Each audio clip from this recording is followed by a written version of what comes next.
The limits of my language mean the limits of my world.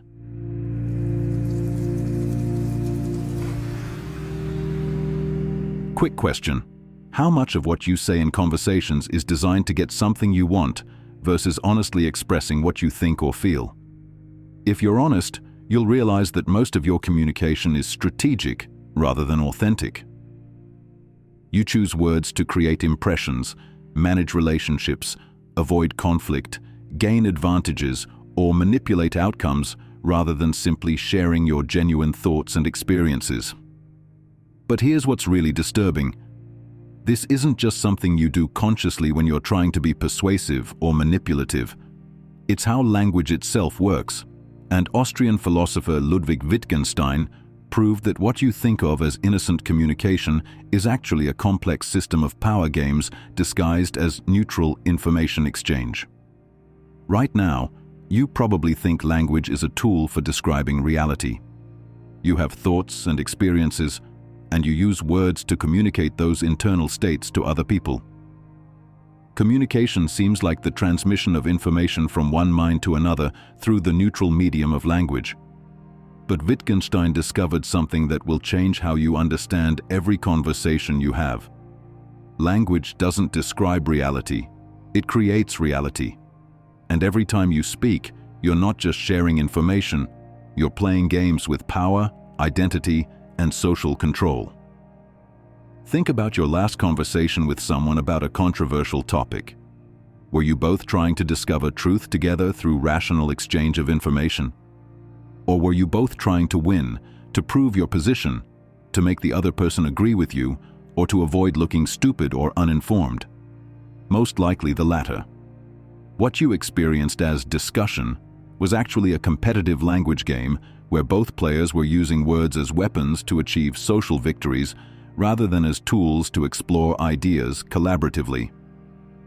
Wittgenstein called these language games systems of communication that aren't about conveying accurate information, but about performing social functions like establishing dominance, creating alliances, excluding outsiders, or manipulating behaviors and beliefs.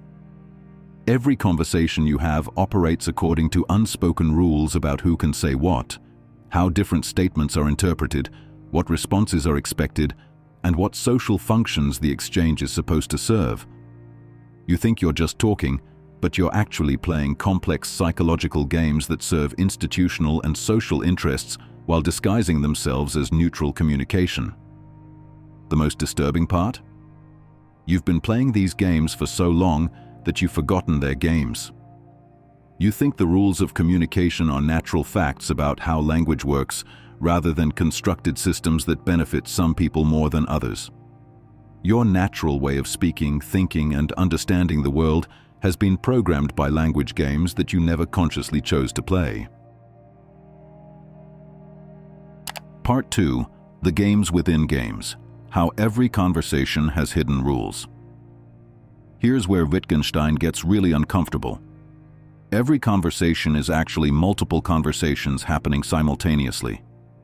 The surface-level exchange of information and several deeper games about power, status, belonging, and control that operate through subtext, implication, and social positioning.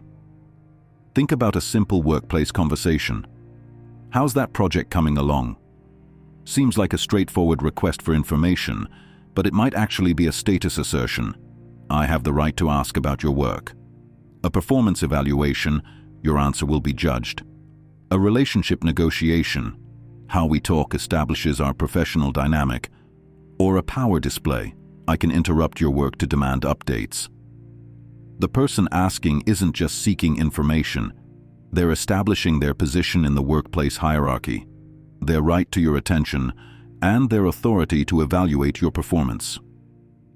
The person answering isn't just providing information, they're managing impressions, protecting their reputation, and navigating power dynamics.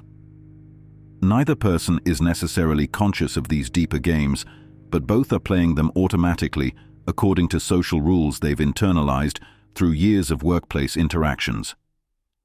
Every social context has its own language games with different rules, different stakes, and different ways of winning or losing. Academic language games reward complex vocabulary, theoretical references, and displays of expertise while punishing simple explanations or admissions of uncertainty. The goal isn't clarity or truth, it's demonstrating intellectual status and scholarly credibility. Corporate language games reward strategic ambiguity, positive framing, and alignment with organizational objectives while punishing direct criticism or inconvenient truth-telling. The goal isn't honest communication, it's career advancement and risk management. Social media language games reward viral content, tribal signaling, and emotional manipulation while punishing nuance, complexity, or positions that don't fit into shareable categories. The goal isn't meaningful dialogue, it's attention capture and social validation. Family language games reward loyalty, role maintenance, and conflict avoidance while punishing authentic expression that might disrupt established dynamics. The goal isn't genuine connection, it's system stability and emotional management. Dating language games reward strategic self-presentation, emotional regulation, and impression management while punishing vulnerability or authentic disclosure that might reduce attractiveness. The goal isn't intimacy, it's romantic success and relationship security. In each context, you automatically adjust your communication style to play the local language games effectively, often without realizing you're switching between different sets of rules and different definitions of success. You become a different person linguistically in each context because each context rewards and punishes different types of communication. The self you express through language is largely determined by the games you're playing rather than your authentic thoughts and feelings. Most people never recognize they're playing these games because the games feel like natural ways of communicating, rather than constructed systems with artificial rules that could be different. But once you see the games, you can't unsee them. Every conversation becomes recognizable as a strategic interaction with multiple agendas operating simultaneously through apparently innocent language exchanges. Part 3. The Reality Construction Project: How Words Create Worlds. Here's Wittgenstein's most mind-bending insight. Language doesn't just describe the world you live in, it literally creates the world you live in by providing the categories, concepts, and frameworks that determine what you can think, perceive, and experience. You think you see reality and then describe it with words, but actually, the words you have available determine what aspects of reality you can see and how you interpret what you're seeing. Think about emotions. You probably experience what you call anxiety, but that experience is shaped by having the word anxiety and the cultural concepts associated with it. People in cultures without this specific emotional category have different subjective experiences of what you would call anxious feelings. They're not experiencing the same internal state and calling it by a different name. They're having qualitatively different experiences because their language creates different emotional possibilities. The same thing happens with every aspect of experience. The words available to you for describing relationships determine what kinds of relationships you can conceive of and pursue. The vocabulary you have for work and career shapes what professional possibilities feel real and valuable. The concepts you've inherited for success, happiness, health, love, and meaning determine what you can imagine achieving and what you'll recognize as achievement when you encounter it. This is why learning new languages or encountering different cultural frameworks can be so disorienting. You realize that aspects of reality you thought were universal facts are actually linguistic constructions that could be organized completely differently. But the Reality Construction Project goes deeper than just individual perception. Language games create shared social realities that entire groups of people inhabit together. Political language games don't just describe political positions, they create political possibilities by making certain ideas thinkable and others unthinkable. The words available in political discourse determine what policies can be seriously considered and what alternatives remain outside the boundaries of acceptable debate. Economic language games don't just describe economic relationships. They create economic realities by making certain arrangements seem natural and inevitable while making others seem impossible or irrational. Medical language games don't just describe health conditions, they create diagnostic categories that shape how people experience their bodies and what interventions seem appropriate for different types of physical or psychological experiences. Each specialized language game creates a distinct reality that people who speak that language inhabit together. Economists live in a different world than artists, who live in a different world than engineers, who live in a different world than therapists. These aren't just different perspectives on the same world, they're different worlds created through different language games with different rules about what counts as real, important, and possible. You don't realize how completely your language has shaped your reality because you can't step outside language to see what reality would look like without it. The boundaries of your language really are the boundaries of your world, but those boundaries are so invisible that they feel like natural facts rather than artificial constructions. This means that changing your reality requires changing your language, not just learning new words, but learning to play different language games that create different possibilities for thought, experience, and action. Part 4. The Expertise Scam. How Professional Languages Exclude You. Here's something that'll explain why you feel stupid in conversations with professionals. Specialized language games aren't designed to communicate clearly. They're designed to maintain professional authority by creating exclusive linguistic territories that non-experts can't navigate effectively. Every professional field develops its own vocabulary, its own rules for what counts as legitimate knowledge, and its own ways of speaking that serve to exclude outsiders while creating solidarity among insiders. Think about the last time you tried to understand a legal document, medical explanation, financial contract, or academic paper. Were you confused because the subject matter was inherently complex, or because the language was unnecessarily complicated and filled with terms that have simpler synonyms? Most likely the latter. Professional languages aren't complex because they need to be. They're complex because complexity serves professional interests by making ordinary people dependent on expert interpretation and translation. Legal language games use Latin phrases, archaic sentence structures, and technical terminology that could easily be translated into plain English, but isn't.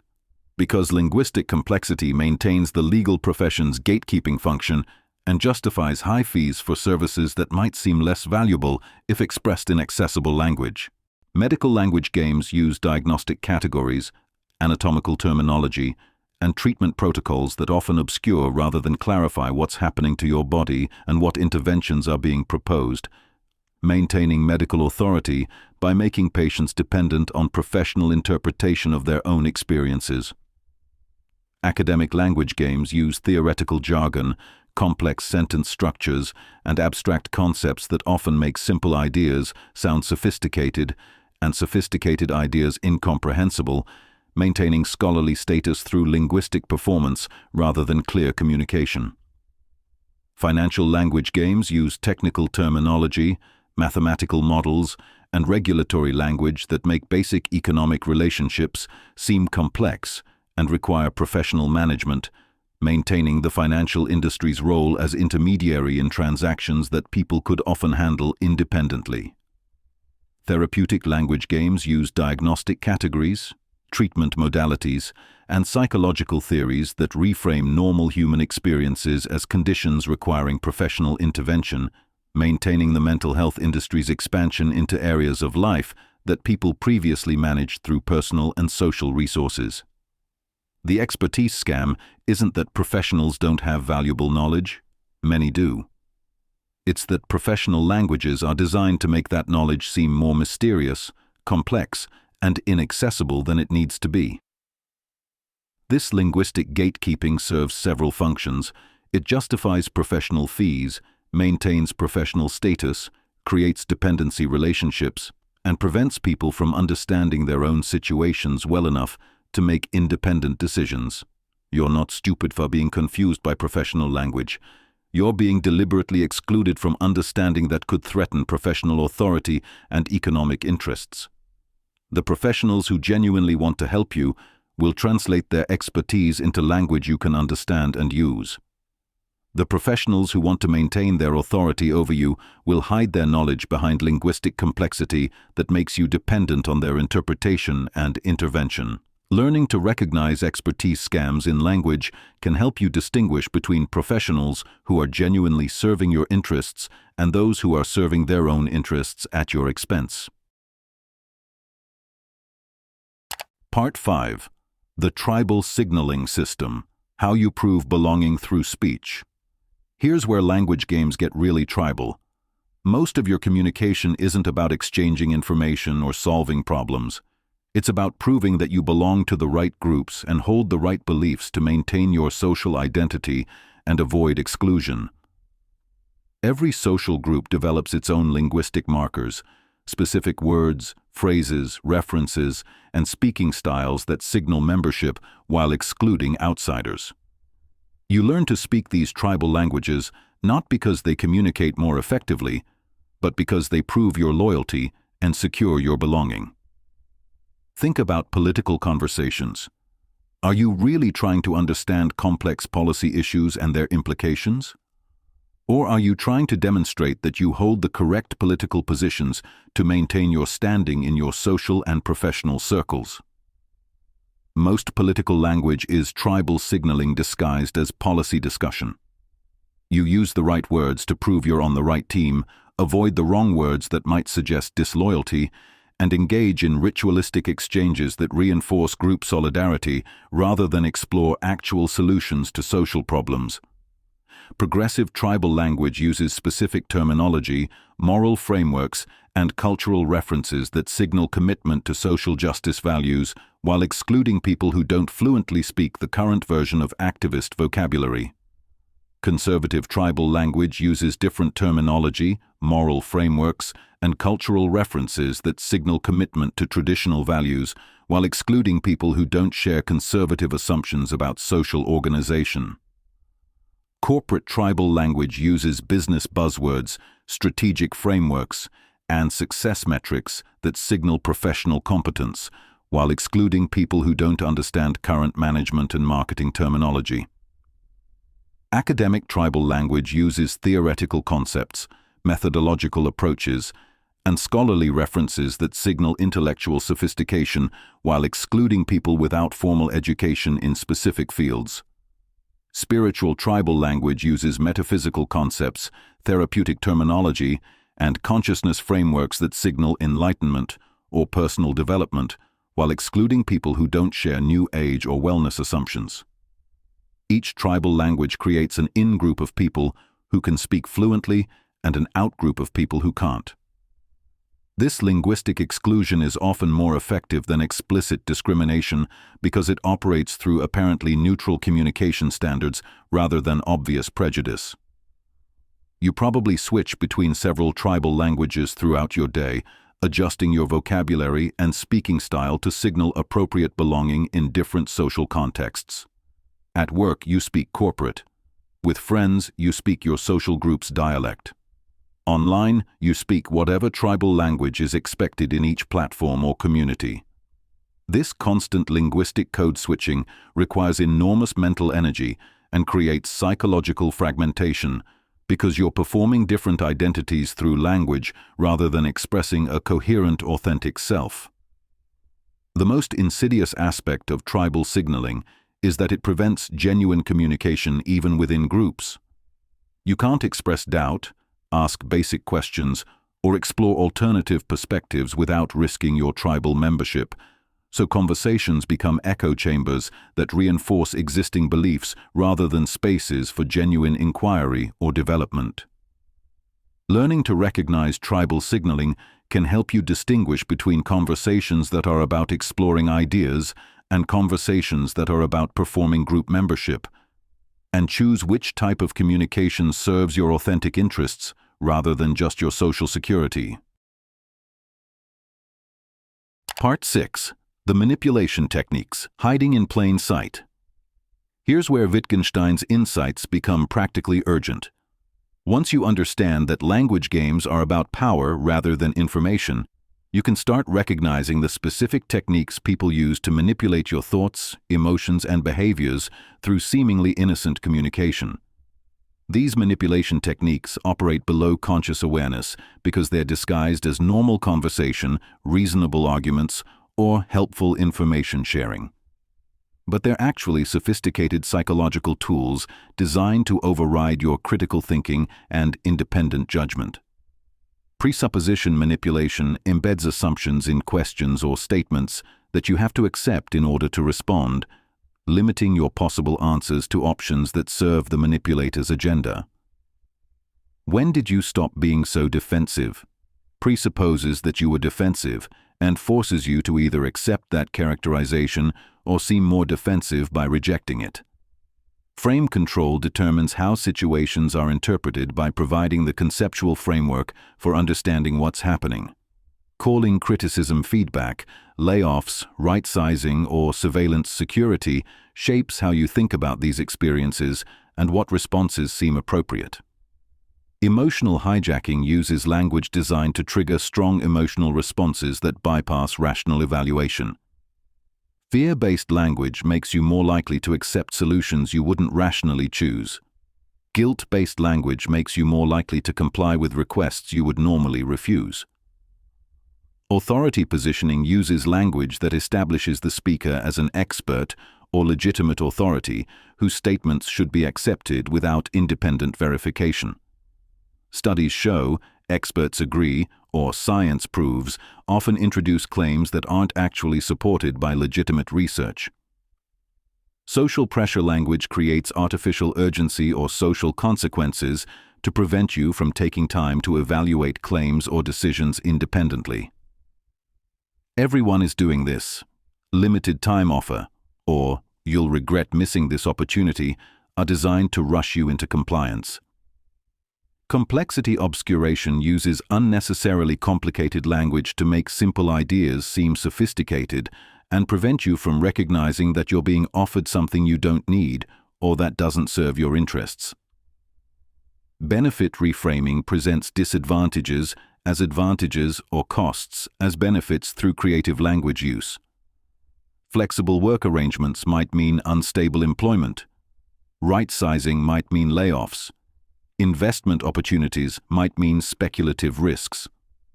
Identity manipulation uses language that connects compliance with positive identity characteristics and non-compliance with negative identity characteristics.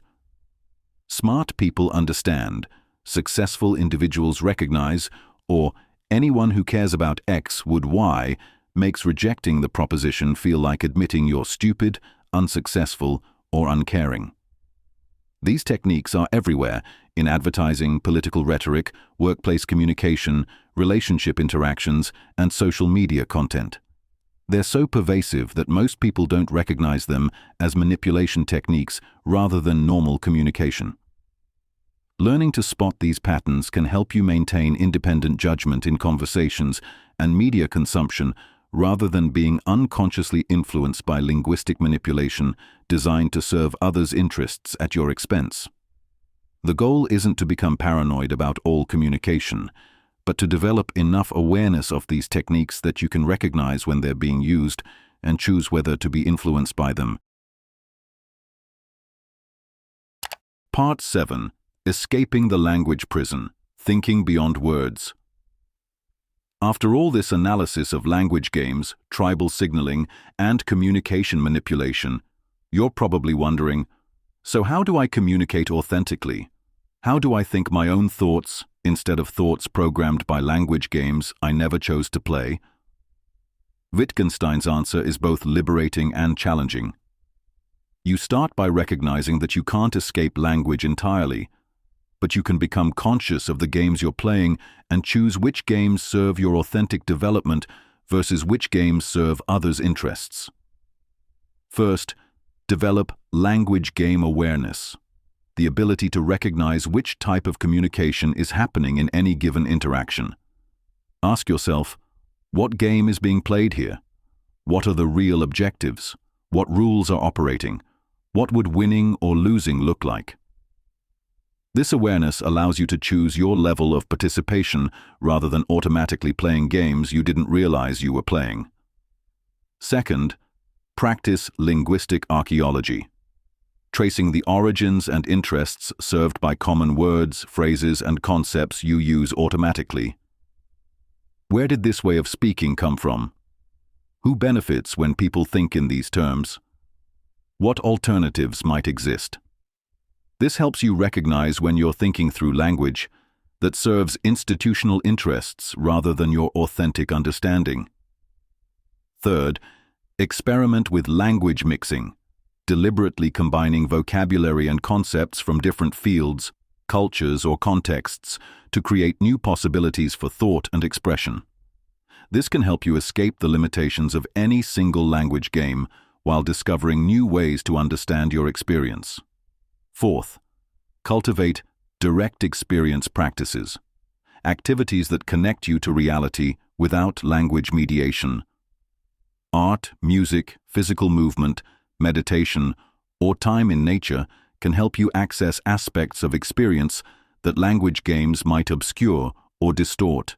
Fifth, seek out cross-cultural communication that exposes you to different language games and reality constructions. Learning how other cultures organize experience through language can help you see the arbitrary nature of your own linguistic assumptions. Sixth, practice plain speaking, expressing your thoughts in the simplest, clearest language possible rather than using jargon, tribal signaling, or professional complexity. This helps you distinguish between genuine complexity and linguistic manipulation. Seventh, develop authentic expression practices, finding ways to communicate your actual thoughts and feelings rather than strategically optimized versions designed to achieve social objectives. This might mean accepting some social awkwardness in exchange for genuine connection. Finally, create language-conscious relationships, connections with people who are also aware of language games and willing to communicate more directly and authentically. These relationships can provide spaces for practicing genuine dialogue rather than competitive linguistic performance. The goal isn't to eliminate all strategic communication. That's neither possible nor desirable in complex social systems. The goal is to communicate consciously rather than unconsciously, choosing when to play language games and when to seek more direct forms of expression and connection. Wittgenstein's ultimate insight is that language is not a prison you can escape, but a tool you can learn to use more consciously. Once you understand how language games work, you can play them more skillfully while maintaining your capacity for authentic thought and expression. If this exploration of linguistic manipulation has made you more aware of the games operating in your daily communication, that awareness is the beginning of linguistic freedom. You can't choose how to speak until you recognize how you've been programmed to speak. Next week, we're exploring Heidegger's concept of authentic being and why you're living inauthentically without even knowing it. Subscribe now, because understanding authentic existence might be the key to finally becoming who you actually are. Your journey toward conscious communication is just beginning, and Wittgenstein's insights are your guide to recognizing and resisting the linguistic programming that shapes your thoughts, relationships, and reality. Because authentic thinking requires authentic language, even when that authenticity disrupts the games everyone else is playing.